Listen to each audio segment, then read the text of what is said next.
19 აპრილი ის საზოგადოება, რომელიც იქ იყო, ის აქტიური მოტივირებული ჩვენი მოქალაქეები, რომელიც იყვნენ იქ, რომელთაც ძალიან მკაფიოდ გამოხატეს თავისი პოზიცია, კიდევ ერთხელ არის დასტური იმისა, რა ღირებულებები გააჩნია ქართულ საზოგადოებას, რა ღირებულებები გააჩნია ქართულ სახელმწიფოს, ეს არის დასავლური ევროპული კურსი, რაც გულისხმობს თავისთავად ფასეულობებს, ეს როგორც არის თავისუფლება, სუვერენიტეტი, დემოკრატია, კანონის უზენაესობა. და ეს ხო კიდევ ერთხელ მაგალითი, დასტური, ნიშანი თუ გნებავთ იმისა, რომ ვერავინ ვერცეთი ხელისუფალი, მათ შორის ვერც პრემიერი ბიძინა-ივანიშვილი, მიუხედავად იმისა, რომ მას შეიძლება გქონდეს ამის განცდა, რომ პოლიტიკის გაკეთება შეუძლია, ვერ შეძლებს აი ამ ფუნდამენტური საუკუნებრივი ღირებულების ცვლილებას, რომელიც საქართველოს გააჩნია, ხო? ჩვენ ოდით განვიდა უკვე სასწრებულებელს, როცა საქართველოს აერჩია თავის ოჯახად ევროპა, ამის მაგალითი იყო 18-21 წლებიც, ამის მაგალითია დამოუკიდებელი საქართველოს 90-იანი წლების შემდეგ, ეს არის საქართველოს მოქალაქეების მთავარი არჩევანი და არავის არ აქვს უფლება იმისა, რომ ეს არჩევანი ხელყოს. და 19 აპრილი ამის ძალიან სერიოზული დასტური იყო და კიდევ ერთხელ გზავნილი, რომ ჩვენი მოქალაქეები არიან მზად დადგნენ საქართველოს ყველაზე უფრო მაღალი ღირებულებების სადარაჯოდ. ეს არის ძალიან მნიშვნელოვანი და ეს არის ნიშანი იმისა, რომ ჩვენი სახელმწიფო კიდევ უფრო წინ წავა, ეს არის ნიშანი იმისა, რომ ჩვენი სახელმწიფო კიდევ უფრო განვითარდება, ეს არის ნიშანი იმისა, რომ ამ ქვეყანას რეგრესისკენ ვერავინ ვერ წაეყვანს. ბატონო აკაკი, რაც შეეხება ეროვნულ მოძრაობას, რომელიც გაჟღერდა ამ აქციაზე. რა არის ამის იდეა, რას ნიშნავს, იმიტომ რომ ძალიან ბევრი კითხვები გაჩნდა, რატო გახდა ამის აუცილებლობა, ეროვნული განმათავისუფლებელი მოძრაობა თქვა სიტყვაზე იმ შემთხვევაში იწყება თუ რაღაც ოკუპირებულია ქვეყანა და თქვენი აზრით რა არის ამის იდეა და არსი და ვინ იქნება ამის ლიდერი? მე მგონი ეს არის საერთო სახალხო და აქ მე მგონი ეჭვები არ არსებობს. საერთო სახალხო მოძრაობა საქართველოს ინტერესების დასაცავად. ძალიან სამწუხაროა, რომ ახალი ხელისუფლების მოსვლის შემდეგ, ბიძინა-ივანიშვილის მოსვლის შემდეგ, კითხვის ნიშნის ქვეშ დადგა ის ფუნდამენტური ღირებულები, რაზეც მე ახლა ვსაუბრობდი და მათ შორის დასავლური კურსი, მათ შორის ტერიტორიული მთლიანობა, ამის დასტურია მათი მცდელობა შეცვალა ოკუპაციის შესახებ კანონი, ამის დასტურია მათი მცდელობა და ამტკიცონ, რომ თითქოს საქართველოს დაიწყო ომი, ამიტომ ძალიან სერიოზულ პრინციპებს და ძალიან სერიოზულ სახელმწიფო ინტერესებს შეეხო ახალი ხელისუფლება. ამის დასაცავად არის საჭირო არა პარტიული, არა ვიწრო პარტიული ასე თქვი მიდგომები, არამედ ზოგადად საერთო სახალხო ძალიან აქტიური პოზიცია და ამის ნიშანია ის მოძრაობა, რომელიც იყო საუბარი 18 აპრილს. ბატონო, გასულ კვირას გამოქვეყნდა დათა ახალაიას წერილი. თქვენ როგორ შეაფასებთ ამ წერილს? იყო თუ არა მანამდე, რამდენად რეალურია, იმიტომ რომ ამ დრომდე კიდევ მიმდინარეობს კამათი ამ საკითხზე და მანამდე თუ იყო დაპირისპირება, ვთქვათ, შიგნით მერაბიშვილსა და ახალაიებს შორის, თქვენ რა ინფორმაცია გაქვთ? და მე დავამატებდი, რომ თქვენ ხართ ის პიროვნება, რომელიც სისტემატურად ესწრებოით ხოლმე ბაჩო ახალაიას პროცესებს, შესაბამისად გვაქვს საფუძველი ვივარაუდოთ, რომ განსაკუთრებით ახლოს ხართ ამ ადამიანებთან და კიდევ ერთი არჩილ ბილაშვილის განცხადება არის ეს, რომ შესაძლოა დათა ახალაიას ხალდებები მოხდეს. პირველ რიგში ჯერ სამ დადასტურდება ზოგადად ავთენტურობა ამ წერილის, რომელიც დათა ახალაიას სახელით იყო გავრცელებული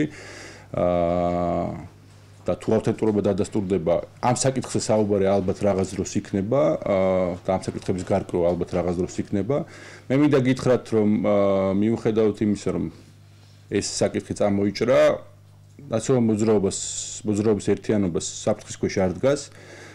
ეს არის ჯგუფი, პოლიტიკური ჯგუფი, რომელიც გაერთიანებულია გარკვეული პრინციპების, იდეების და ღირებულებების ირგვლივ და მას ყავს თავისი დემოკრატიულად არჩეული ლიდერი, რომელიც არის საქართველოს პრეზიდენტი მიხეილ სააკაშვილი. ეს მე ძალიან მკაფიოდ ჩამოვაყალიბო.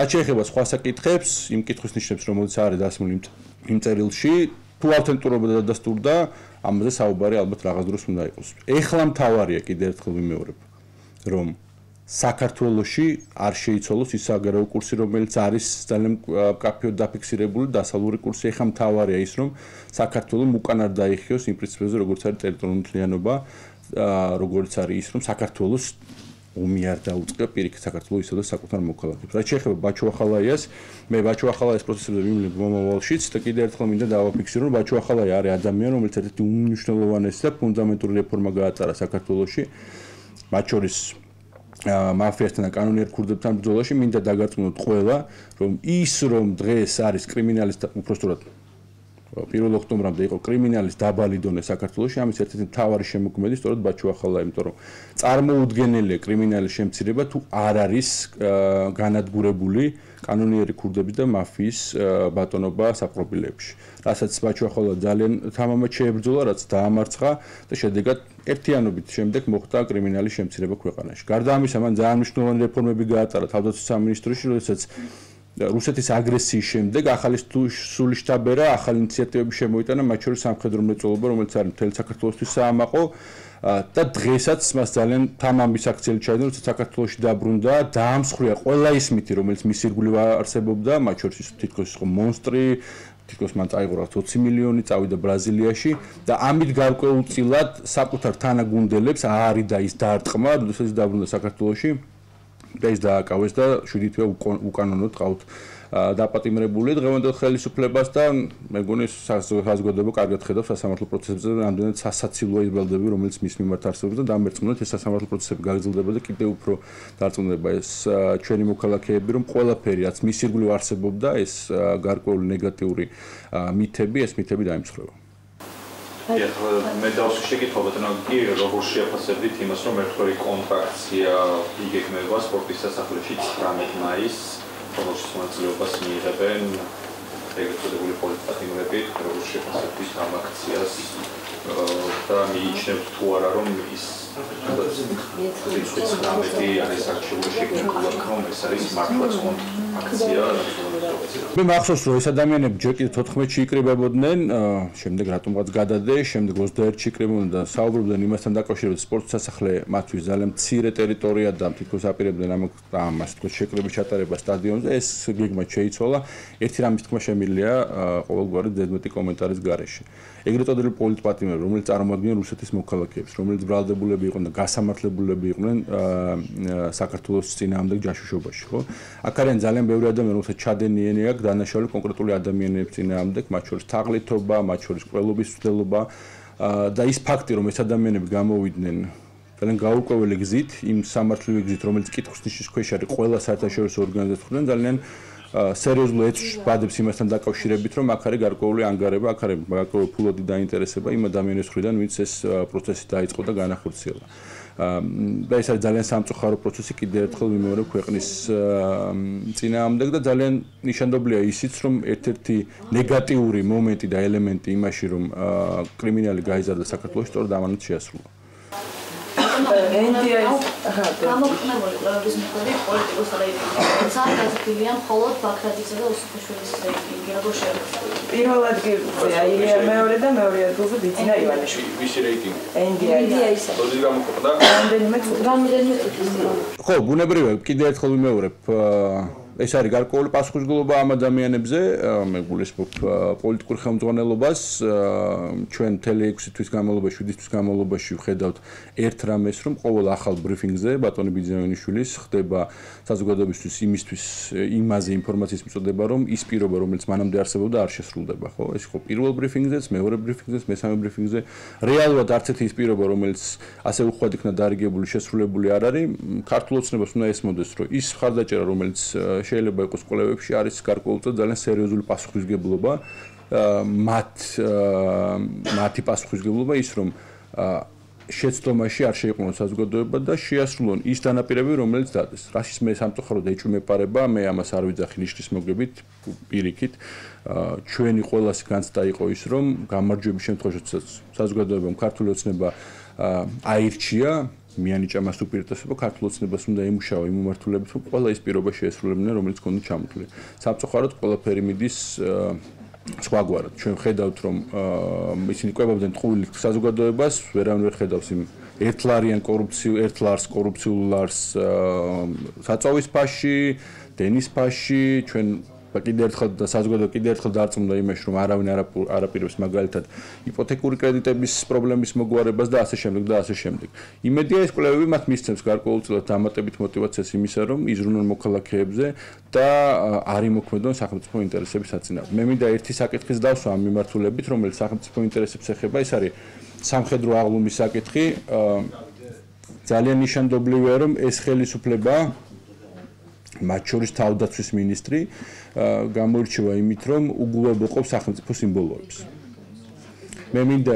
მე მინდა შევახსენო საზოგადოებას, რომ სამხედრო აღლუმი ეს არის პატივისცემა ქართული ჯარისკაცების მიმართ. ეს არის პატივისცემა და ხსოვნა იმ ჯარისკაცების მიმართ, ვინც თავი ძადეს საქართველოს ტერიტორიული მთლიანობისა და ერთიანობისათვის და აღლუმზე უარი ნიშნავს აი ამ ღირებულებების, აი ამ ადამიანების, აი ამ პრინციპების სრულ უგულებელყოფას. და ბუნებრივია, აქედან გამომდინარე ძალიან სერიოზული ეჭვიბადება, რამდენად სახელმწიფოებად მოქმედებენ ეს ადამიანები და ძალიან უცნაური, როცა თავდაცვის მინისტრი თავად არის ინიციატორი იმისა, რომ საქართველოში სამხედრო აღლუმი არ ჩატარდეს. მე ასეთი თავდაცვის მინისტრის არ მჯერა და თქვენ მე ვთხოვ ჟურნალისტებს დაინტერესდნენ რა ხდება თავდაცვის სამინისტროში. უბრალოდ საერთოდ არაფერი არ ხდება, სრული სტაგნაცია და მიდით მაგალითად 31 ქარხანაში. ქარხანა მთლიანად გაჩერებული, არავითარი წარმოება იქ არ მიმდინარეობს, მათ შორის შეგიძლიათ ნახოს სასწავლო დაწესებულებები სრული სტაგნაცია კიდევ ერთხელ ვიმეორებ, არავითარი პროცესი არ მიმდინარეობს. ეს არის ძალიან სამწუხარო პროცესი, ძალიან სამწუხარო, რომ ამაზე არ ზრუნავს დღევანდელი თავდაცვის მინისტრი და ის საკუთარ პიარზე არის გადასული. ბატონო აკაკი, ასევე ამავე კვლევის მიხედვით პრეზიდენტის რეიტინგი არის დაცემული ნაციონალურ მოძრაობას ინდობა მხოლოდ 10%-ზე ნაკლები, რაც გააკეთეთ ნაციონალური მოძრაობა და იგივე როგორ შეაფასეთ. მეორე კითხვასაც აქვს იგივე ეხება საპრეზიდენტო არჩევნების შემთხვევაში ნაციონალური მოძრაობის კანდიდატის ანუ 8%-ია და 58%-ია ქართული ოცნების კანდიდატის ანუ როგორ შეაფასებით ამ რეგიონს, რამდენად ასახავს რეალობას კომუნიკაციას. მოდი ასე ვთქვა, ჩვენ გვაქვს გამოცდილება იმისა, რომ ერთი რეიტინგები ნდობა ძალიან სწრაფად იცვლება ამ სახელმწიფოში.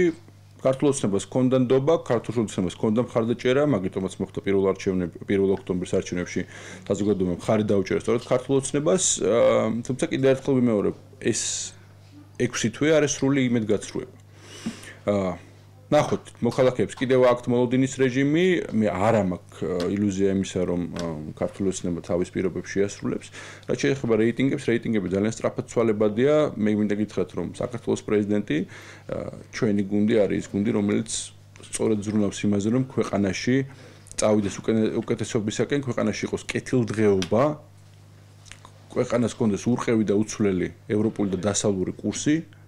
თუ ამ გზას დაადგება ხელისუფლება, ჩვენ ამაში დავეხმარებთ. თუ ბუნებრივია ამ გზას არ დაადგება, ჩვენ ნებისმიერი პოლიტიკური გზით შევეწინააღმდეგებთ. კიდევ ერთხელ იყო მოლოდინი, რომ 19 აპრილს დასახელდებოდა ნაციონალური მოძრაობის საპრეზიდენტო კანდიდატი, თუმცა ეს არ მოხდა. მე არ ხოვთ, რომ გითხრათ ვინ იქნება და დაახლოებით როდის შევეცვალთ ჩვენ რეიტინგებს. და ბოდიში დავამატებ, თუ შეიძლება კოტე გაბიშვილი აცხადებს, რომ მერაბიშვილი ბაქრაძე და შესაძლოა ვაშაძესო, ოღონდ ზუსტად არ ვიციოდა. მე მინდა გითხრათ, რომ ეს კანდიდატურები ცნობილი არ არის, ამაზე შეთანხმება არ მიღწეულა, ამაზე შემიძლია დადასტურებით გითხრათ, მე მინდა, თუმცა ამავე დროს მინდა რა ხაზი გაუსვა, რომ ეს იქნება ძალიან ღია პროცესი, ძალიან საზოგადოება ამ პროცესში ძალიან აქტიურად ჩაერთვება, ეგრეთ წოდებული პრაიმერის გზით და ეს მისცემს ყველა ჩვენს მოქალაქეს იმის საშუალებას, რომ იმსჯელოს კანდიდატურების კვალიფიკაციაზე, უნარებზე და ამის საფუძველზე გააკეთოს საკუთარი არჩევნები. კიდევ ერთხელ ვიმეორებ, შერჩევის პროცესი იქნება არა მხოლოდ შიდა პარტიული, ეს იქნება ღია პროცესი და მოქალაქეები ამაში აქტიურად ჩაერთვებიან. ეს არის სიახლე, მინდა გითხრათ, ქართული პოლიტიკური რეალობისათვის და ეს არის კიდევ ერთი ნაბიჯი პარტიის შიგნით დემოკრატიულობის გაძლიერების. დაახლოებით როდისთვის შეიძლება და არ ვიცი, ნახოთ ამაზე ინფორმაცია ძალიან მალე იქნება უკაცრავად. თქვენი გუნდიდან ყავთ ფავორიტი, თქვათ ისაც მიიჩნევთ კანდიდატი. მოდით, მოვლენებს წინ უგავსწრებთ, კიდევ ერთხელ ვიმეორებ, საზოგადოებას უშუალოდ ექნება საშუალება იმის, რომ თვითონ შეარჩიოს კანდიდატურა, იმიტომ რომ ეს იქნება ძალიან ღია პროცესი და ეს არ იქნება დახურული შიდა პარტიული პროცესი და ეს არის ძალიან კარგი სიახლე, ეს არის კიდევ ერთხელ ნიშანი შიდა პარტიული დემოკრატიულობის და ზოგადად ქვეყანაში დემოკრატიული ხელშეწყობის. სანამ კადრებს იღებენ არჩევლაშვილის ექსკლუზივი ინტერვიუა პრაიმ ტაიმში თუ ნახეთ არ ვიცი. არა, არ მინახეთ. დათა ახლა ეგაჩნია და მასალებს მოგოიწვის. მოდი ასე ვთქვათ, დათა ახლა ეს წერილი საავტორიტურობა კიდე კითხვის ნიშნის ქვეშ დგას, თუ რაიმე სახის. თუმცა არ გამორიცხავს თავი პროკურორი, რომ მას ჰქონდეს სერიოზული კომპრომატაცია. ანუ ეს მოდი ასე ვთქვათ, ჯერ გავარკვევთ არის თუ არა ეს ნამდვილი, მე თუ იმ საკითხებზე რომელიც ჩამოთვლილია რაღაცა ტიპის დადასტურება იქნება ეს კითხვის ნიშნებს ვადებს, მაგრამ თავარი საკითხი ეხლა ეს არის.